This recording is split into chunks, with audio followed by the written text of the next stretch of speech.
हरे मंच से योगी ने दिया ऐसा बयान, अखिलेश यादव की उड़ गई रातों की नींद। इस बार अखिलेश के घर में योगी करेंगे सबसे बड़ा वार, पलट देंगे प्रदेश की सियासत।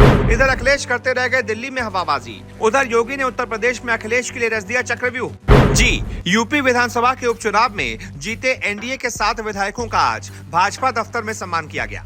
इस दौरान सबसे ज्यादा तालियां कुंदरकी के विधायक रामवीर सिंह ठाकुर के लिए बजी।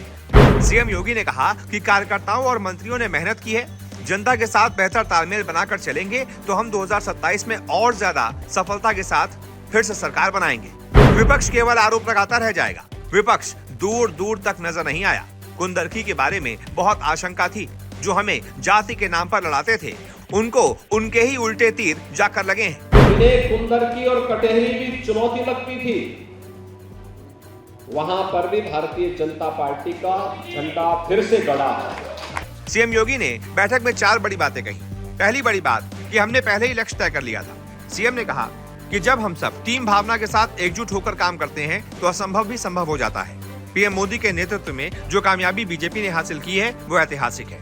उपचुनाव की पहली बैठक में प्रत्याशी तय नहीं थे, लेकिन हम लोगों ने लक्ष्य तय किया कि कम से कम 7 सीटें जीतेंगे। दूसरी बड़ी बात, मंत्रियों ने घर का काम समझकर जिम्मेदारी निभाई। सीएम योगी ने कहा कि धर्मपाल जी एक सीट की मॉनिटरिंग कर रहे थे। जिन मंत्रियों को जिस सीट की जिम्मेदारी दी गई, उन लोगों ने अपने घर का काम समझकर जिम्मेदारी निभाई। कहने की जरूरत नहीं है कि कुंदरकी और कटेरी में भाजपा का झंडा गाड़ने का काम किया गया। नए विधायकों से मैं कहूंगा कि जनता से बेहतर तालमेल बनाकर चलें। 2027 के विधानसभा चुनाव की ये शुरुआत है।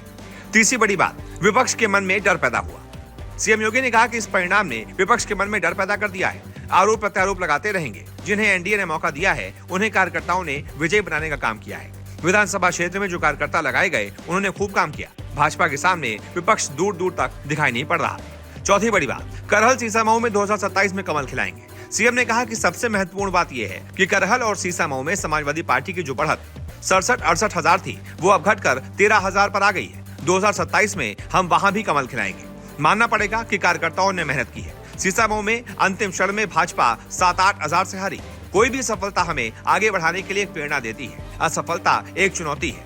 2027 में एक बार फिर से यूपी में कमल खिलेगा।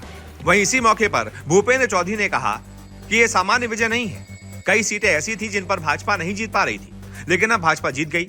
कटेहरी और कुंदरकी में बहुत बड़ी जीत मिली है। जो परिस्थिति है उसमें सहजता से आगे बढ़ना है। विपक्ष लोगों को भ्रमित कर रहा है, हमें लोगों को सतर्क करना है।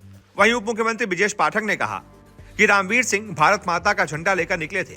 दीपक पटेल ने गेंद फिर से बाउंड्री के बाहर भेज दी। सीएम योगी के नेतृत्व में हमने सभी सीटें जीती हैं। सभा के बिल में घुसकर दांत खट्टे कर दिए। अगली बार करहल में भी कमल खिलेगा।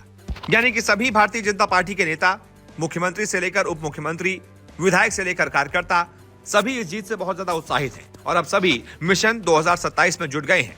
कहना गलत नहीं होगा कि जिस तरीके से भारतीय जनता पार्टी ने उपचुनावों में प्रदर्शन किया है, 2027 के चुनावों में उसकी प्रबल जीत की आशंका और ज्यादा बढ़ गई है।